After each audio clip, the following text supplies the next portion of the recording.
Good morning, 5th and 6th graders. This is the video for both 5th and 6th grade for language for March 30th.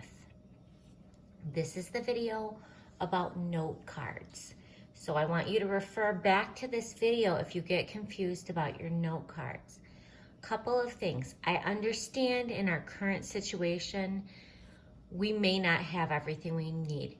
There may not be 4x6 cards, those are the bigger note cards, at your house right now. You may not have lined 4x6 cards. I want you to do the best you can. If you have the 3x5 cards, go ahead and use them. If you don't have 4x6 cards, you don't have 3x5 cards, do not go to the store to get them. Don't make a special trip. Obviously, these are not essential. Instead, what I want you to do is follow the same directions and just do them on notebook paper. Maybe space them out so there's like 3 on a page, and then you can cut them apart. That will work just as well. So let me show you each part of a note card. They're not difficult. I know that this looks intimidating to you guys, but really it's not that hard, and they're very helpful for writing your report. Okay. The first thing you see on both pages, now this page right here is page 230 in the 5th grade book. So hold on, I'm gonna move this. It's 230 in the 5th grade book. This is page 95 in the 6th grade book.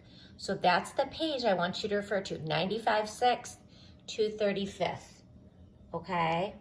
They both basically say the same thing. This right here is the author's last name. So wherever you got it from, and let's say you got it from an internet site, that's okay. Put the internet site there, okay? Put the website there. And then this is the page number that you got it from.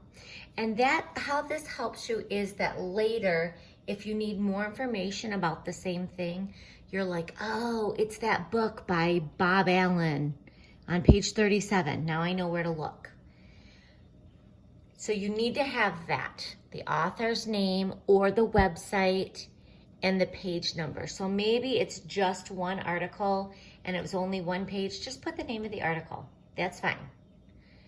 This right here, point 1, point 3, this is where it falls in your outline. So maybe you had point 1, early life.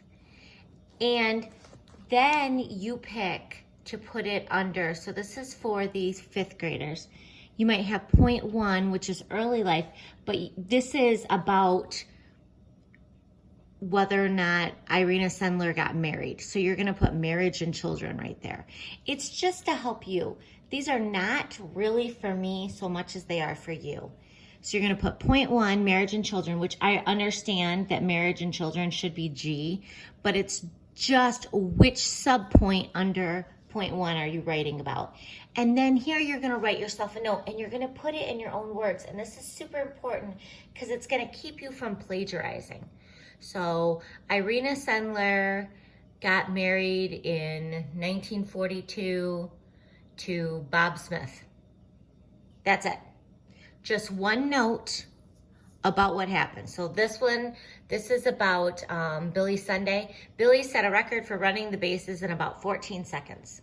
One note. You do not need to feel like you need to fill it up. You don't want to fill it up. This one right here says James Madison knew that if he could encourage the delegates to write their own constitutions, they would be more willing to adopt a new constitution. That's about as much as you're going to want to write on a note card. You're only wanting one fact. So it's not that hard to do the note cards, just one fact per note card. So let's just look at these guidelines. 4x6 cards, again, in our given situation, a piece of paper is fine. You can cut it up. If you have to do that, do it neatly, guys. Make it usable. There's no point in doing these cards if they're not usable. And you do have to do them because I'm giving you a quiz grade. You're gonna use pen and write neatly. Do not crowd the cards. On the second line, you put the author's name and the page number of the book you're taking notes from, or you put the article that you're getting it from. On the third line, you put the Roman numeral from your outline. which indicates the main idea that this note is about. So it's, when I was talking about Irena Sendler, there's only early life, achievements, and later life. Those are the only three, point 1, point 2, point 3. Then you're picking what thing underneath it you want to write about, and you're writing that right here. Do not copy information directly from a book. Now, there are things that you just copy.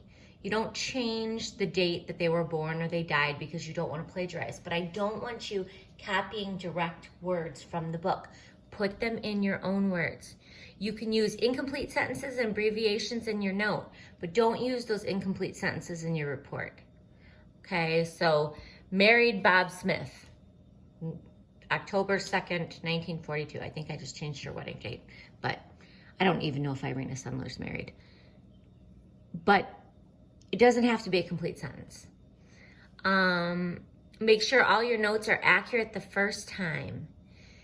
After you've done this, if you did a good job on your outline and you do a good job on these note cards, you can almost just write your paper. You can sit down with your outline, sit down with your note cards, and you can write your paper from it. You won't even need to go back to your sources. Take many notes. It is better to have too many than too few. We're going to do 30 note cards. Continue cards on the same topic by repeating the topic on every card, and use only one note, idea, statistic, or fact to a card. Now, sit down with your outline when you do this and make sure you have something under each part of your outline. You have to have, here, let me give you a better. This is the one about sample preliminary outline for Billy Sunday.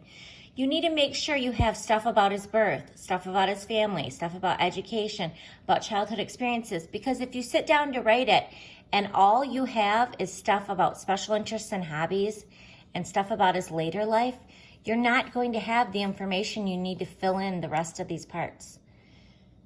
So you need to have note cards that go under each of these subjects, okay? So, note cards. These are due, 15 of these are due on Friday. Friday the 3rd. Friday the 3rd, you need to turn in 15 of these note cards to me. We'll video chat. You guys can send pictures. We'll figure it out. But 15 of these by Friday, and then Monday I need the next 15. Now, I think that you are going to find that when you start doing these, it's going to go pretty quickly. Plan on doing a couple, maybe 5 of these every night. That way you won't get super bogged down. If you sit down on Thursday night or Friday morning, which would be a bad idea, you guys, and try and do these, you're not going to do a good job on them. Do them a little bit at a time. Now, this is due on Friday, so that means not Friday at 8 o'clock at night, you're going to text me with these. Friday morning, I need to see these, okay? All right, have a good day. If you have any questions about how to begin these note cards, let me know. I realize that this is not an assignment that is due tomorrow on Tuesday, but you should start tonight. 5 note cards, that's what I would recommend. 5 note cards tonight. Thanks. Talk to you later, guys. Miss you. Bye.